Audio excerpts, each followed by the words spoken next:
Hi everyone. ಈ ಒಂದು ವಿಡಿಯೋದಲ್ಲಿ ಪ್ರೆಸೆಂಟ್ ಕಂಟಿನ್ಯೂಸ್ ಟೆನ್ಸ್ ಬಗ್ಗೆ ನೋಡ್ತಾ ಹೋಗೋಣ.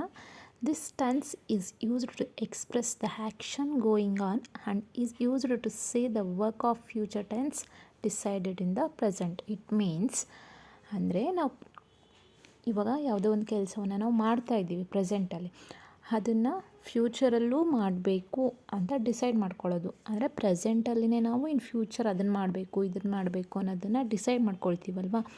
ಸೊ ಅಂಥ ಟೈಮಲ್ಲಿ ಈ ಒಂದು ಪ್ರೆಸೆಂಟ್ ಕಂಟಿನ್ಯೂಸ್ ಟೆನ್ಸ್ನ ನಾವು ಬಳಕೆಯನ್ನು ಮಾಡ್ತಾ ಹೋಗಬೇಕಾಗುತ್ತೆ.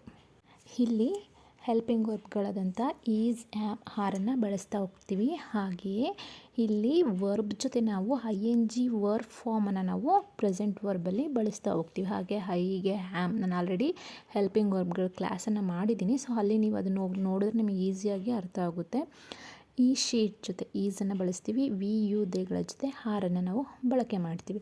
ಸೊ ಇದರ ಒಂದು ರೂಲ್ ಏನು, subject plus is, am, are helping verb plus ING verb form plus object ಅಂದರೆ ಸಬ್ಜೆಕ್ಟು ಹೆಲ್ಪಿಂಗ್ ವರ್ಬು ಇವುಗಳನ್ನು ನೋಡ್ಕೋಬೇಕು. ಹಾಗೆ example, I am reading a novel. ನಾನು ಒಂದು ಕಾದಂಬರಿಯನ್ನು ಓದುತ್ತಾ ಇದ್ದೇನೆ. ಕಂಟಿನ್ಯೂಸ್ ಅಲ್ವಾ, she is reading now.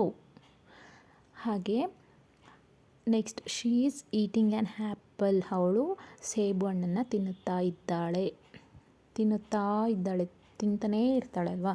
So ಅಲ್ಲಿ ಹೀಟ್ ಅನ್ನೋ ಒಂದು ವರ್ಬಿಗೆ ING ಫಾರ್ಮನ್ನು ಆ್ಯಡ್ ಮಾಡಿದ್ದೀವಿ. ಅದೇ ರೀತಿ ಆ ಎಕ್ಸಾಂಪಲ್ಸ್ನ ನೋಡ್ತಾ ಹೋಗಿ.